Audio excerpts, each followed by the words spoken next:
Good morning, everybody. 7 o'clock here in the United Kingdom. You are very welcome to spend your breakfast with us here at Sky News, wherever you're watching us right around the world this morning. COVID infections on the rise in England and accusations the vaccine booster programme has slowed too much. Are we heading for a return of restrictions? Calls this morning from NHS bosses for the government to trigger its Plan B now to avoid a winter crisis. Plenty to ask the Business Secretary Kwasi Kwarteng on the show shortly, plus the Chief Exec of the NHS Confederation who's making those calls. And what do the scientists think? We'll speak to one who attends the government's SAGE meetings in just a few moments' time. Also this morning for you, we'll chat to the couple who got so sick of pricey London that they upped sticks and moved into their van. Yay! Don't we all want to do that sometimes? 9:45 on the show. And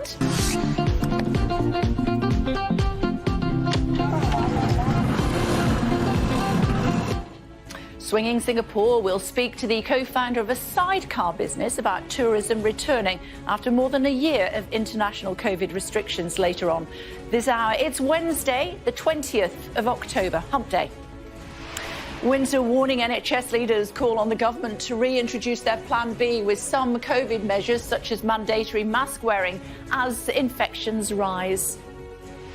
Misogyny is a hate crime. We meet the police forces recording gender-based abuse against women despite some mixed messaging from the government. There's no getting around the fact that it is a gendered problem. It is men harassing women. Families feeling the squeeze will bring you the latest inflation figures live this hour and analyse what it means for your household bills. I'm live in West London as police search for a driver involved in a suspected hit and run that killed a 23-year-old woman near the television centre. As lava continues to spew from the mouth of Cumbre Vieja, scientists warn the Canary Islands president that there's no evidence the eruption is coming to an end. These are live pictures from La Palma again this morning. She's not giving up yet, is she? And eruption in Japan, with residents and hikers warned to avoid the volcano there.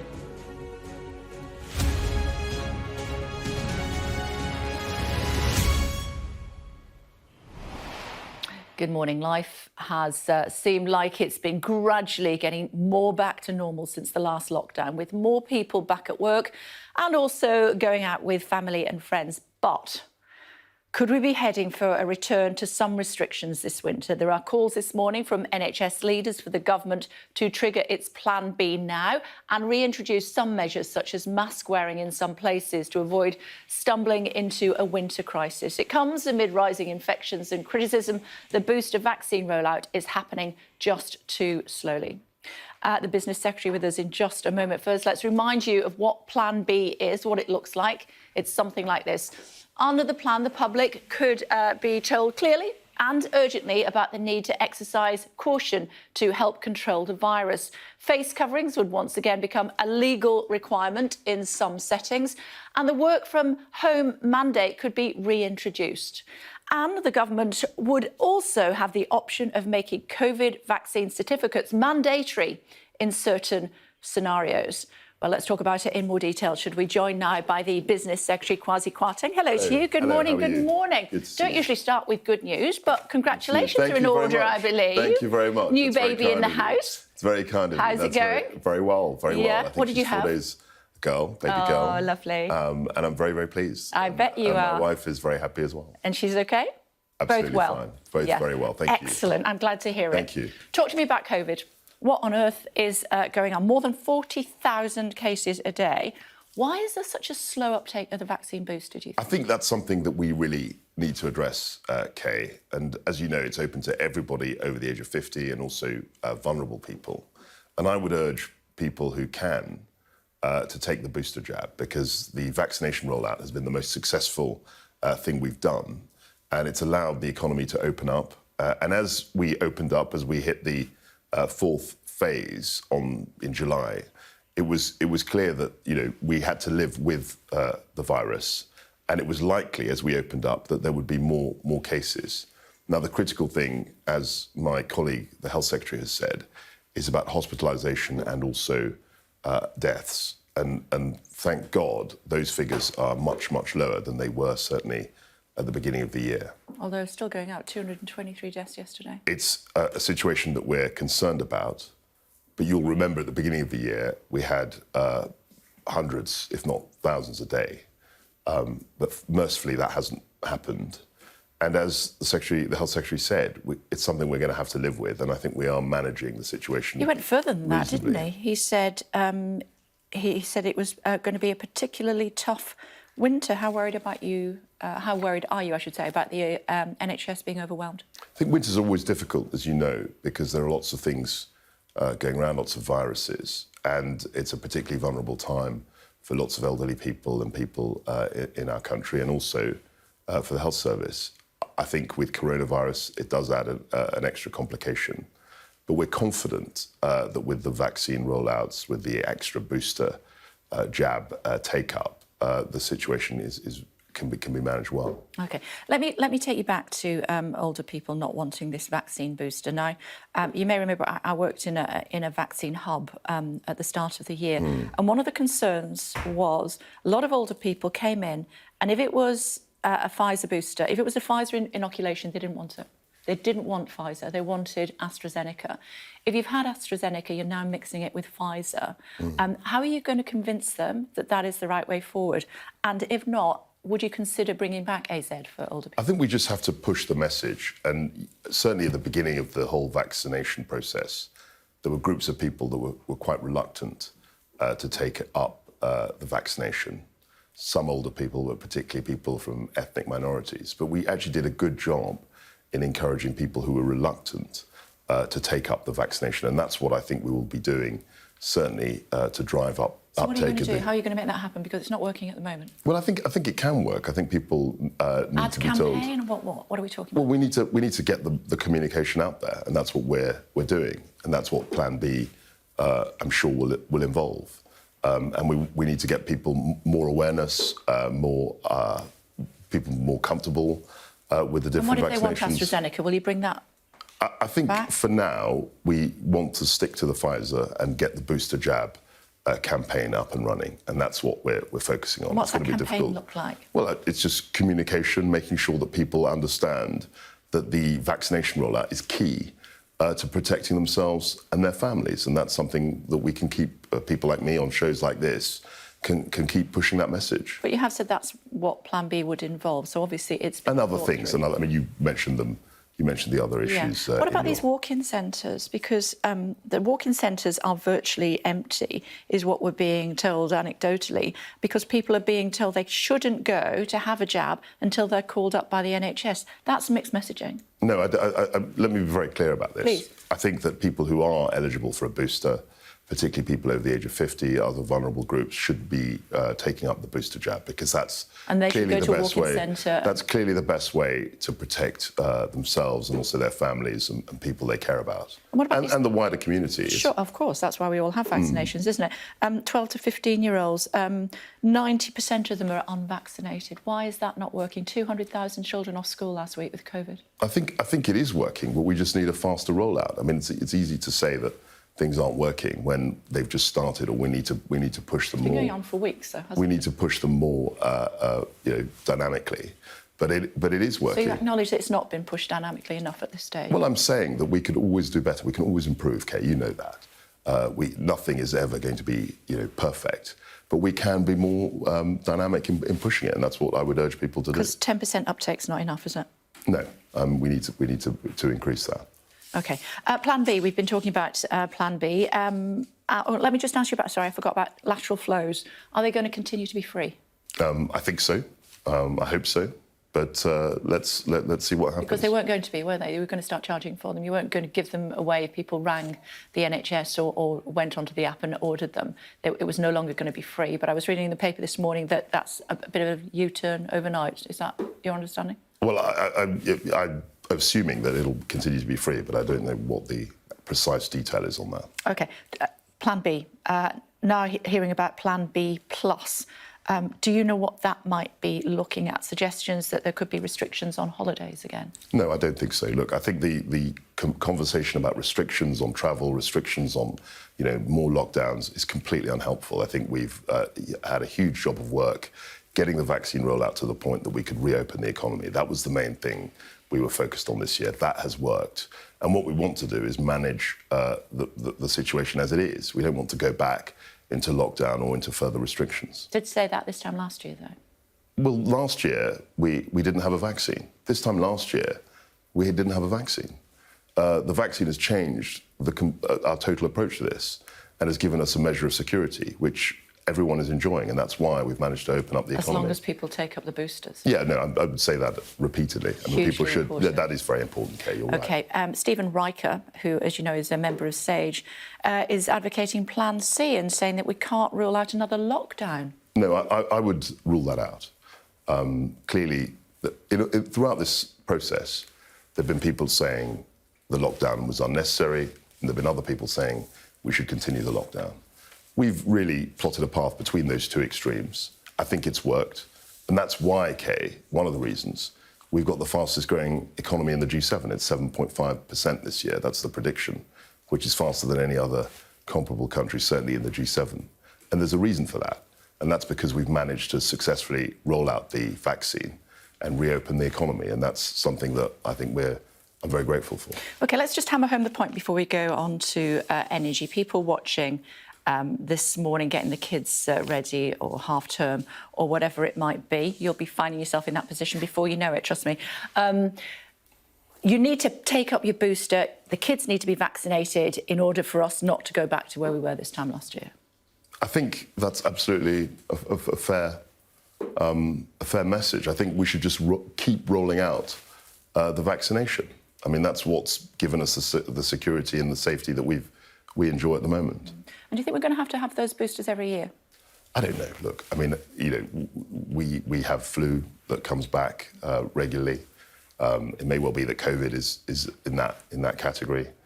All I'm focused on is this year and making sure that enough people get the boosters, enough people are double vaccinated, because still not everybody is double vaccinated, so that we can give protection in the here and now. What happens next year and the year after is something that we'll have to just wait and see exactly. OK, talk to me about the energy plan that we heard about yesterday.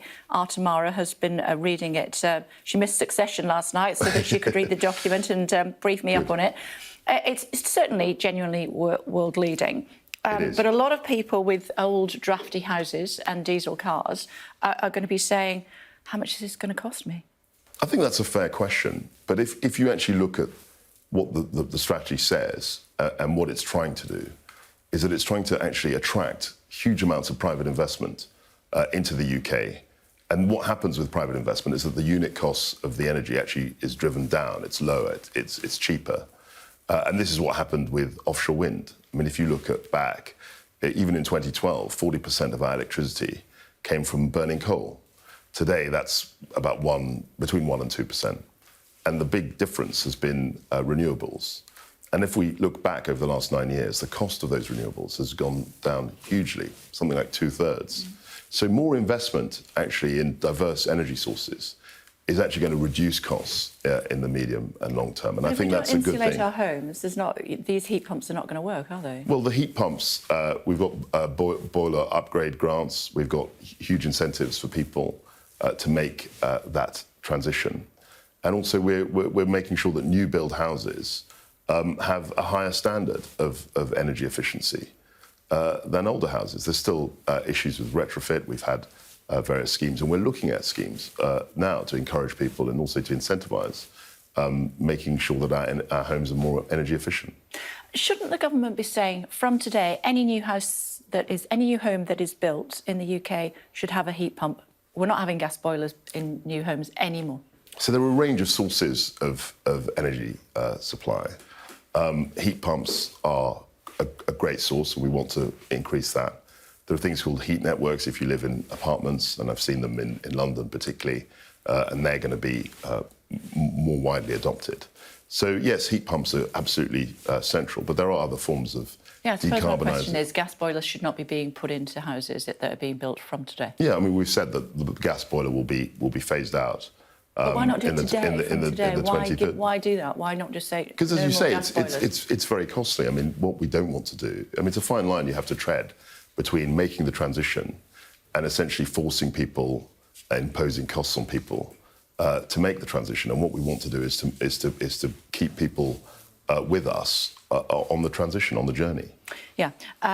Just to take you back to insulating homes, so, you know, my home is old and drafty, and because of where I live, I can't do anything with the windows, etc. So it is very challenging for some people, and I'm sure I'm not the only person. There'll be lots of people watching this morning in a similar position. It is challenging. I mean, we've gone through these transitions before, and people forget this, but, you know, when we went from town gas to natural gas, that was a huge nationwide drive over many years. And the town gas was filthy stuff, and we managed to transition to natural gas. And this is another transition. We're saying that we can actually have a cleaner, more sustainable environment. And most people want to see that. I'm always struck by the numbers of people, young people in particular, that are very enthused by this, and they really want us to get going. And as usual, some people are saying it's too expensive and we're moving too quickly.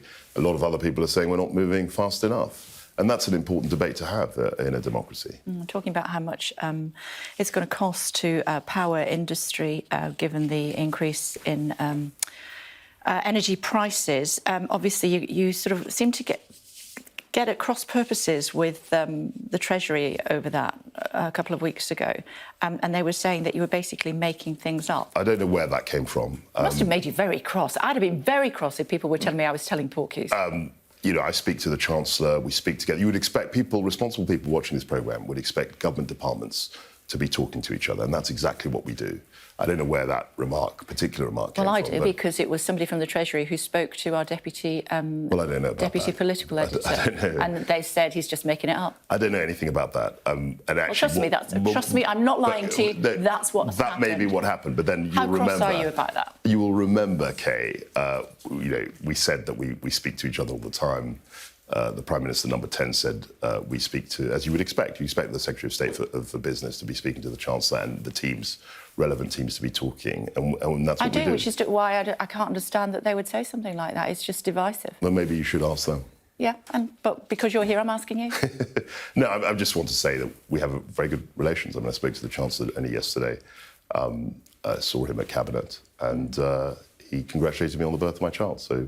Well, I'm sure he did. Relations are very cordial. I'm sure it certainly is with him. So you're just rising above any nonsense that we... Well, I don't know where these comments come from. They're not helpful. Being much more diplomatic than they were. They're not true either. We talk all the time. OK, it's good to see you, and congratulations again on the birth of your little girl. What's her name? Ida. Ida, lovely name. Thank you very much for joining us. Thanks a lot. Take care. Now, coming up, we are going to be talking about booster jabs, and you heard what the Business Secretary had to say there. We really need to get those as quickly as we can, so bear that in mind. More on that, and also we'll be talking to the Labour Party in just a few moments' time as well. If you want to get involved in any of the interview that we have covered for you today, you can check it out, of course, online. What else would you like me to do, guys? But over 4 million people, my autocue's not helping me out very much. Thank you very much indeed, Minister, for joining us. Thanks a lot.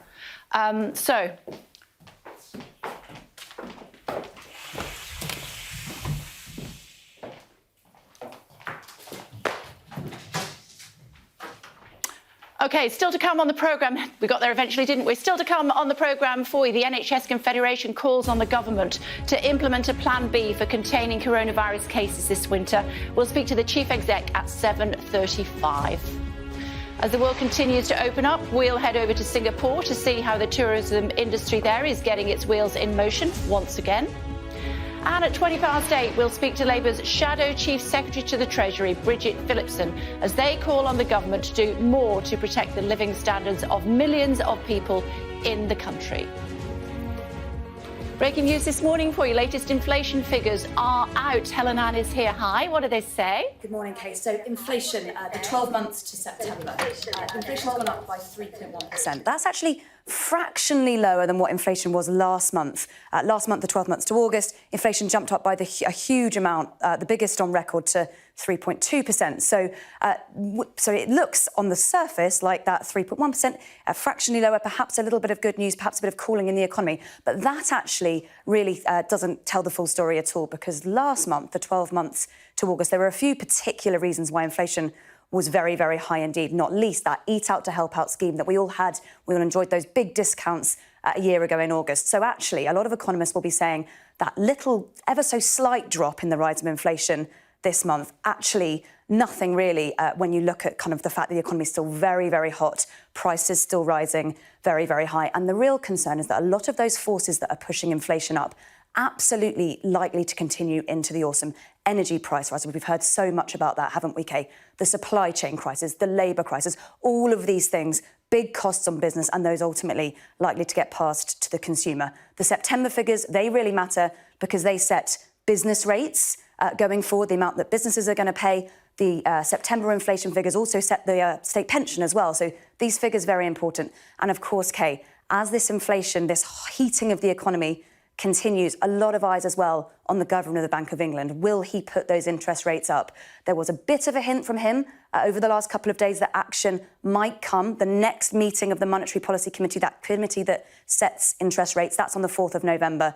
A real question over whether he will choose to raise interest rates up from that historic low that they're currently at. Good to talk to you. Thanks very much indeed. Thank you. Still to come on the programme for you. Should misogyny be classed as a hate crime? It's a question that's been asked of the government many times in recent weeks following the sentencing of the killer of Sarah Everard. Prime Minister isn't keen, saying he believes it will just stretch the police further, but some forces are already recording sex and gender-based abuse against women as a crime, as Becky Cottrell reports. Staying in during the pandemic was hard for Claire, as it was for many. She missed nights out, but not the way men often behave towards her and other women. When a stranger harassed her outside a club, she decided to go to the police. They phoned me back and said, actually, the profile of the guy fits a prolific offender who's been doing this for years and is out of prison on probation for related offences of sexual harassment of women. And they basically said, this is probably going to send him back to prison. The reason Claire reported her experience was because she lives in Nottingham. She knew the police there record certain crimes against women as acts of misogyny. I think it's a really powerful thing to have police forces actively saying, we want you to report these things, even though some of them seem a bit small and seem a little bit trivial. There's no getting around the fact that it is a gendered problem. It is men harassing women. Nottinghamshire Police became the first force in the country to record misogyny in 2016. The underlying crimes, for instance sexual assault, are already covered by existing law. But if a woman is targeted because of her sex or gender, it's recorded as a hate crime, the same as if someone was targeted because of their race or religion. Research found this policy has encouraged women to report harassment. But just under 2 years after the programme started, of the 73 reports recorded as misogyny hate crime, only one led to a conviction. A quarter of police forces in England and Wales now track hostility and violence towards women. Essex has just become one of them. What we want to understand is, first of all, victims coming forward, where's it happening, who's it happening to, and more importantly for us, the people that are committing these crimes. So that's why sex and gender is now recorded by Essex Police. Campaigners want what Essex and Nottingham are doing to be rolled out nationally, but say the police are also part of the problem. There's a whole plethora of interventions that are needed to eradicate misogyny within the police, just like in wider society.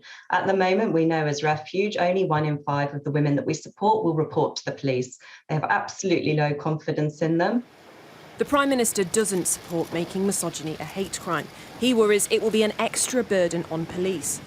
But it could mean harsher sentences for crimes like stalking and domestic abuse. Whether long-term it will increase reporting and conviction rates will determine whether this policy can make women safer.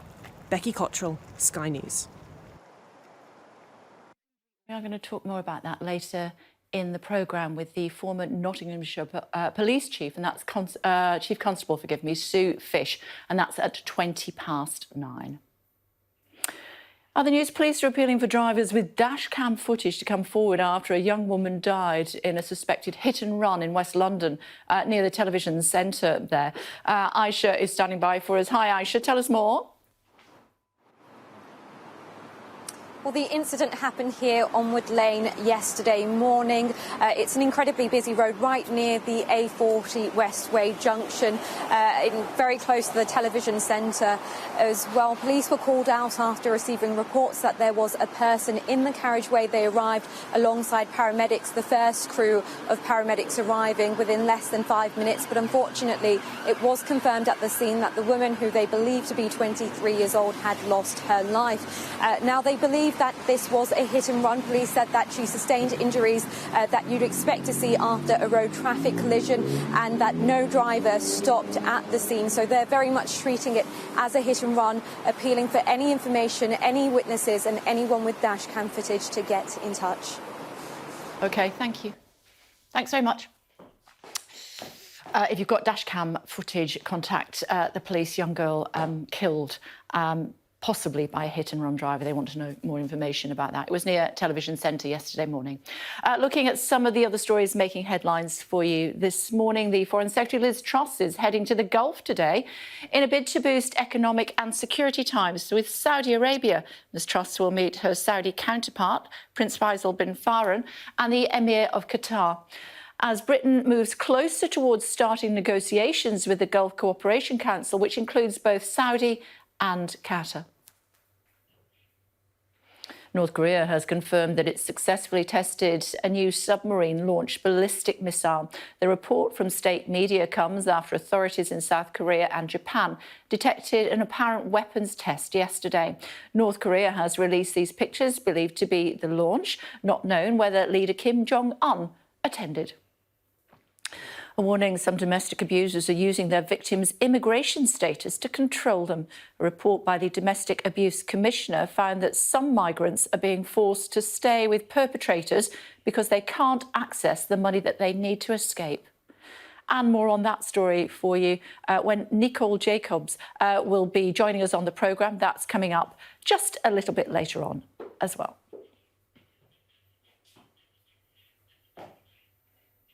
Now, have you thought about the songs that you want played at your funeral? I know, cheery, isn't it? Not something we always like to talk about, but music often makes up a big part of personalising our send-off. New research has found this year's most popular songs that the British public plays at their funerals are some of these. But can you guess what's in the top three? Let's start with number three, should you? It's from 1979. And it's this. Always look on the bright side of life. Come on. Yeah, number three is Always Look on the Bright Side of Life from Monty Python's Life of Brian, played where Brian is, if you haven't seen it, well, of course you've seen the movie. He's crucified, isn't he? And that's what happens. How about number two? What is that then? Much more than bit of old Blue Eyes. my way. Classic number two, Frank Sinatra's I Did It My Way. But what do you think then? Because you'd have thought that would be number one, wouldn't you? What is going to be at number one? Bit of a clue, football? And he'll never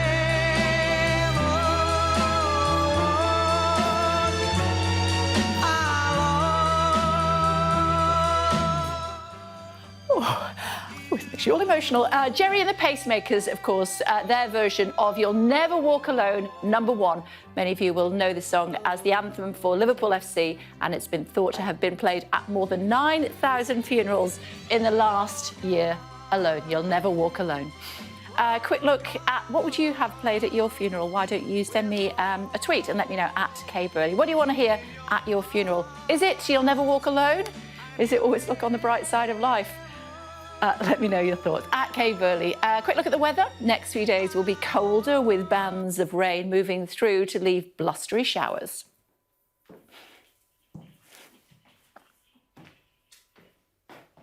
La Palma's volcano's second river of lava is expected to hit the ocean later on, within hours, we're told, causing more explosions and noxious gas to be released into the atmosphere. The volcano has been erupting for almost 4 weeks, destroying everything in its path and causing mass evacuations among residents. Live shot for you from the volcano. Here we go. My goodness me. Let's have a quick listen.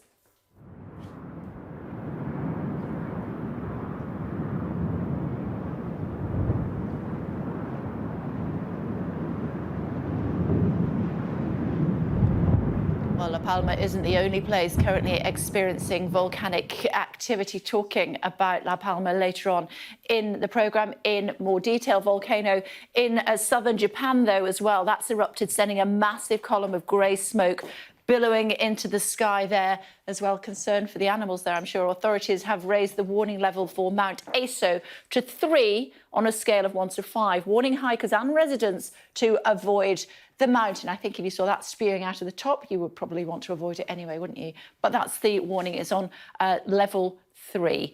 Let's have a quick look at our climate change indicator as well, should we? Top line, as you know by now, is how much fuel we're using as a percentage. 23% fossil fuels today. That was much higher last week. We're back to using quite a lot of renewables now. The one below 1.23 degrees, how much warmer we are now than we were in 1880 when records began.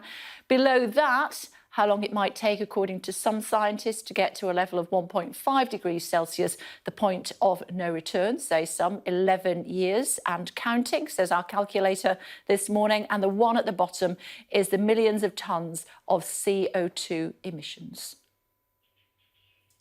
Reminder that you can get all the latest on the Sky News Daily Climate Show, which airs every weekday evening at 6:30 live on Sky News. We're the only ones that do it. Now, a deadly stowaway snake has found its way to the UK after being discovered in a shipping container from India. It's a saw-scaled viper, and it's a species of snake, I'm not looking, thought to have killed more people than all other species combined.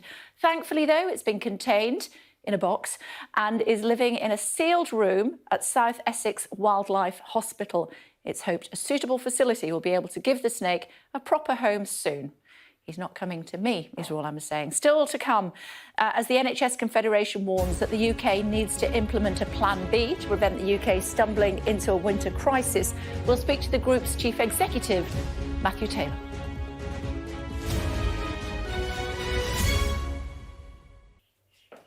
Calls this morning from NHS leaders for the government to trigger its Plan B now and reintroduce some measures such as mask wearing in some places to avoid stumbling into a winter crisis. It comes amid rising infections and criticism the booster vaccine rollout is happening too slowly. I asked the business secretary earlier if we could ever see another lockdown.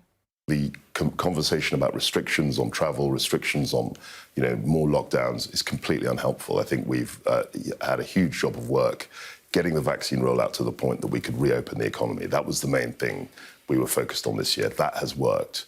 And what we want to do is manage the situation as it is. We don't want to go back into lockdown or into further restrictions. Did say that this time last year, though. Well, last year, we didn't have a vaccine. This time last year, we didn't have a vaccine. The vaccine has changed our total approach to this. Stephen Riker, who, as you know, is a member of SAGE, is advocating Plan C and saying that we can't rule out another lockdown. No, I would rule that out. So there tomorrow, no more lockdowns?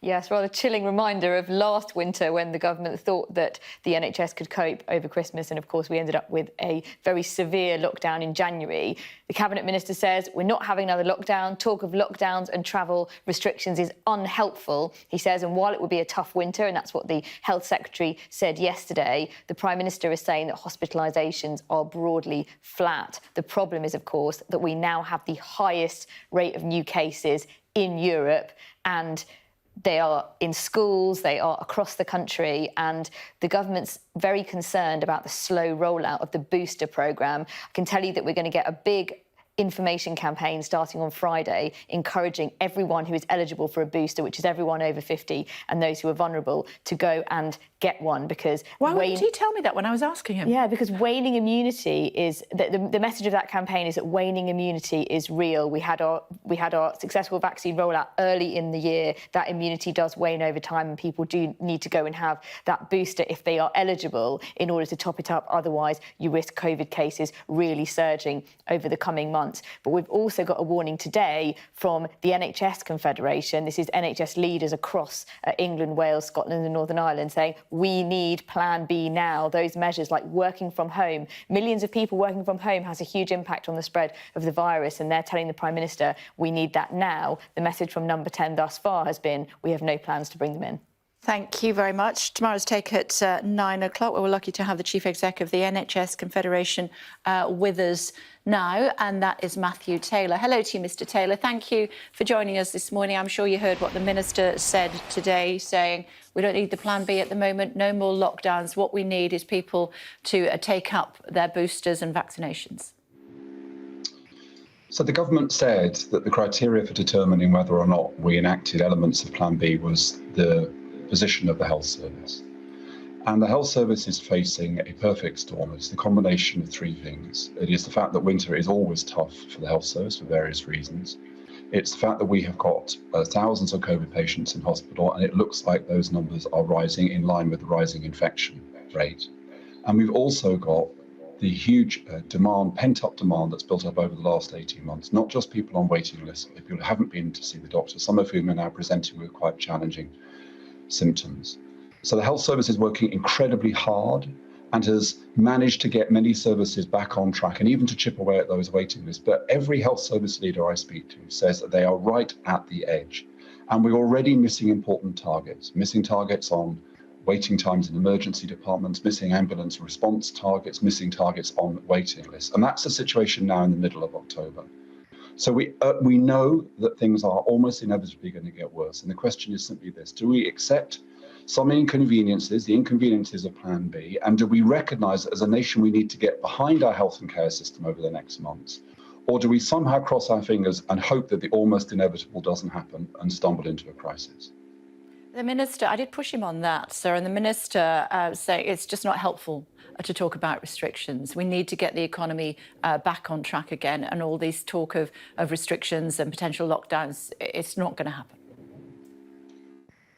Well, the question is, do we need to act? And I would say the overwhelming evidence is that we do need to act. And then the question is it better to act early and take measures which don't stop the economy working, but I recognise they are inconvenient for people? Or do we wait for things to get worse and possibly risk having to take more severe measures? So the elements of Plan B enable us to carry on with our lives, to carry on with the economy, but to do it in a way which reduces the risk. And after all, most of the measures in Plan B are measures that other countries in Europe are continuing to enact, and they have lower infection rates than we do.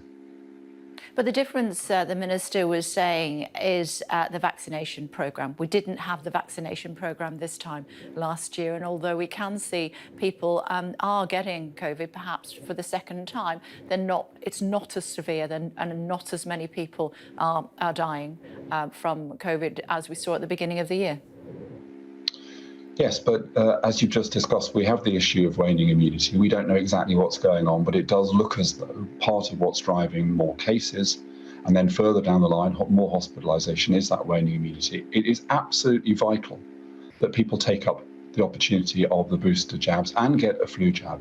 In fact, what we're saying today is not just Plan B, but Plan B plus. And the plus bit is that we as the public need to do things which will make things better for the health service. That's taking up these vaccinations, it's using the health service responsibly, it's supporting health and care staff as we did during wave 1 and wave 2 of COVID.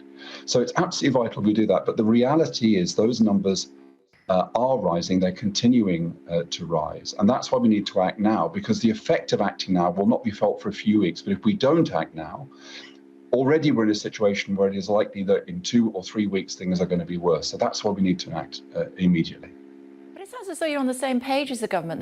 You're saying the same thing. Make sure that you get your booster, or make sure that the kids get vaccinated and things will be okay. No, because that will take time, and in the time that it is taking us to get those boosters, and we all hope that by the point of next spring, we're in a position where most people who need the booster vaccine have had it, and that we are able to get things back on track. But over the next few months, while that vaccine is rolling out, the numbers are continuing to rise, and that's why we need to take action to reduce the spread of the virus. We've got a very particular problem over this winter, and we need to act. You sound very frustrated by the, I suppose, inaction, you might use that word, of the government. Just how bad do you think things are going to get in the next few weeks unless they activate Plan B plus? I think what's frustrating is that the government has said that it is the pressure on the health service that will be the determinant of whether or not they act. I speak to health leaders every day in every part of the service, ambulance services, mental health services, the acute sector. I haven't spoken to a single one who doesn't say that they are incredibly stretched. We are already missing by a significant margin our targets on waiting times in emergency departments, waiting times for ambulance, of course the waiting lists themselves. So we're missing those targets now, and that has an impact on patient safety. And it's only going to get worse. So the government needs to act on its promise, and its promise is to try to protect the NHS from becoming overwhelmed, and that's why we need to act now in order to head off that. And if we don't, I'm afraid we will once again, and we have been here before, we will stumble into a crisis. So what does Plan B plus look like for you? What do you want to see happen? So there's Plan B, which is the measures the government has talked about, which is requiring people to wear masks in crowded places, discouraging unnecessary indoor gatherings, working from home if you can. The plus part is the way in which we use the health service. When we looked at when COVID first wave happened, we were out applauding the health service on a Thursday evening. Now I'm sadly hearing of GPs who are being abused by patients because they aren't getting the service that they want because those GPs are overwhelmed or only able to offer initially a digital consultation, for example. So getting behind the health service. And also there are other things that we can do. We absolutely, as I've said, we can get the jabs that we need to have, but also look out for our neighbours. There's more news today about shortages in social care. Now, social care is outside the NHS, but if people are not getting their social care visit during the day, they are more likely to end up needing an ambulance. So if there are people in your community who you know are vulnerable, I check in on them because they may not be getting that social care visit because there are parts of our social care system where you've got vacancy rates of 10, 15%. Okay, so you want people to be wearing masks in public places.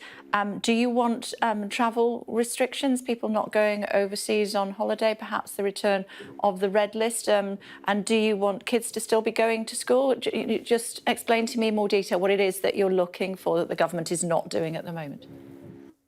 Look, it's the responsibility of the government and its scientific advisors to work through what exactly is needed. I don't think the measures you've just described, closing schools or banning international travel, are necessary at this stage. And that's part of the argument. If we can do those things which are inconvenient but allow life to go on, then we may not have to do things which will have a bigger impact. I use the London Underground quite a lot, and I have noticed that there are fewer people wearing masks on the underground. I've also noticed that, if you're in a carriage where most people are wearing masks, those who aren't, they clock it and they put their masks on. But when you're in a carriage where half the people aren't, then there isn't any pressure. So we need to support each other, and the government needs to support us in doing those things which may be an inconvenience, but which do make a difference. And so if you can work from home, not down to the government, that though, is it, sir? I mean, that's down to our own responsibility. I mean, it's a legal requirement to wear your mask on the underground. If people don't do it, there's not much the government can do about that. It's about our own personal responsibility, isn't it?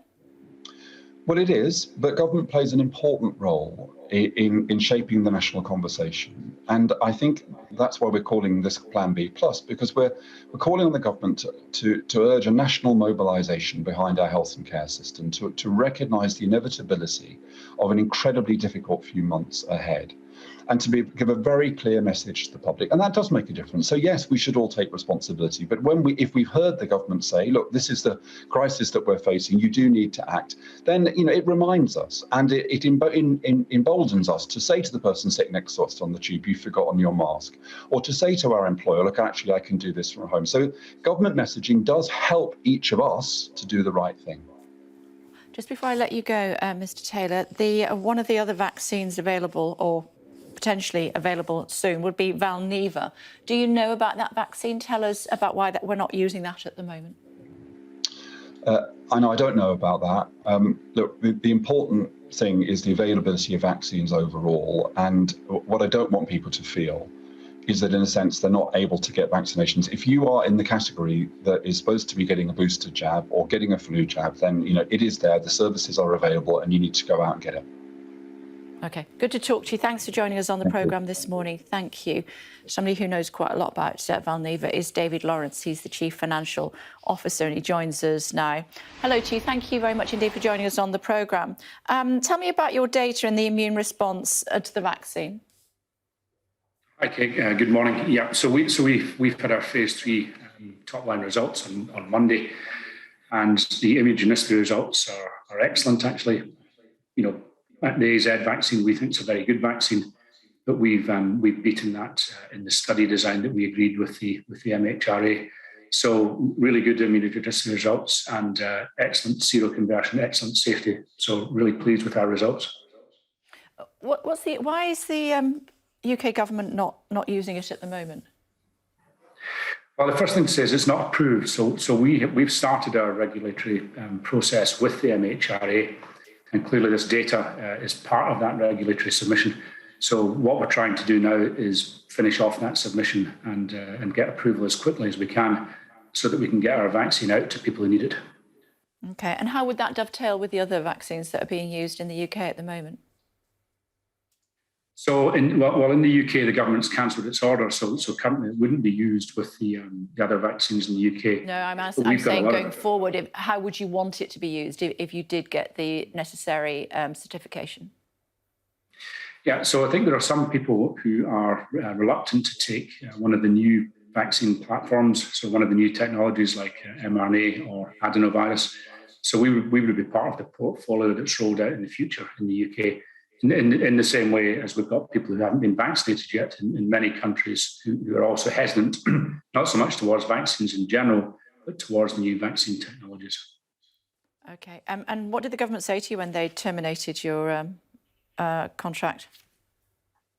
Well, they basically told us they were giving us bad news, and then we've heard a number of different versions of what the rationale is.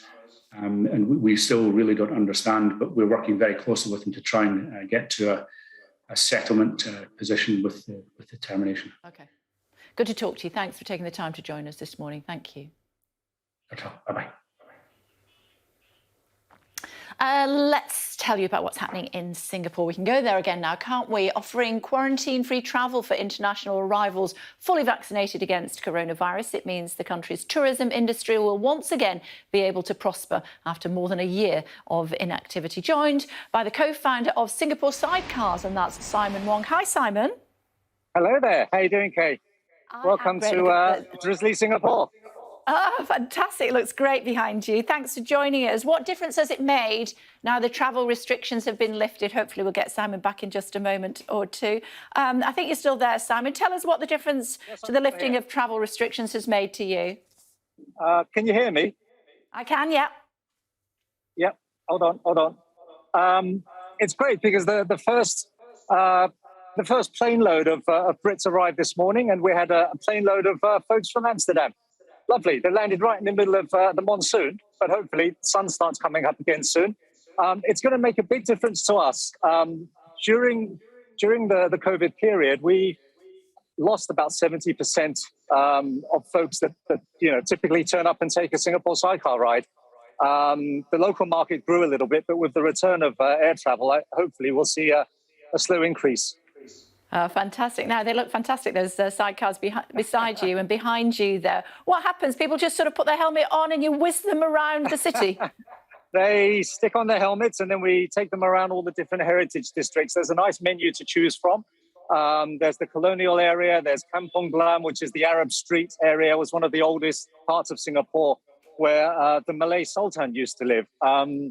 There's Chinatown, and there's a very, very nice hipster area called Tiong Bahru, which is a 1920s Art Deco heritage enclave, and it's a really nice area to sort of crawl around all the different heritage lanes in a sidecar on. Okay. What are the particularly favourite places for people to go? I'm guessing. I mean, if I think about Singapore, because I'm old-fashioned, I think about Raffles. Yes. Yeah, Raffles is all right. I've lived here for quite a number of years. I would go, I mean, yeah, okay, you know, you do your Raffles, but I would go a little bit off the beaten track. I would go to places, there's a very interesting place called Joo Chiat. Joo Chiat is the Peranakan heart of Singapore. And the Peranakans are a mix of Chinese and Malay culture.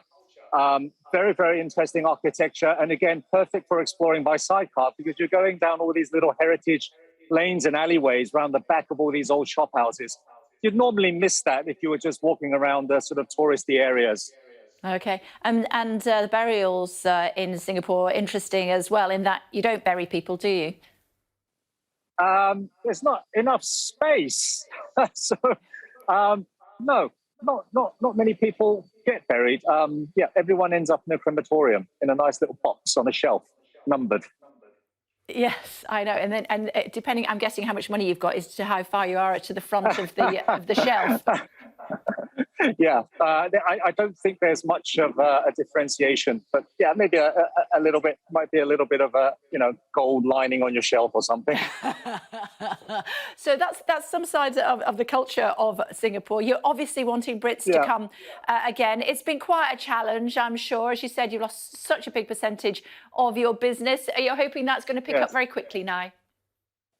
Yes, I hope so. And it does seem optimistic. So, I mean, the local tourism board have thrown so much weight behind Singapore sidecars. We've been quite fortunate that they consider it very unique and therefore kind of adopted it as a flagship brand. So throughout the pandemic, we've actually seen a slow increase in local tourism. So the company has been safe and has grown a little bit during the pandemic. So with the gradual return of international visitors, I think that things are looking up. Okay. And if I come, can I choose any colour I want? Any colour you want. I'll tell you what, request either the silver or the Tiffany green that's coming out, because we've got a few more coming out in the workshop. Perfectly restored vintages. Singapore had a Vespa factory in 1965, so a lot of the vintages were being made here for the Malayan market. So we've kind of salvaged and been restoring a lot of those. Request one of those. I will. It looks fantastic. Thank you for taking the time to talk us through it, Simon, and some of the attractions of Singapore. Looking forward to seeing you. Thank you. See ya. See ya. Thanks a lot.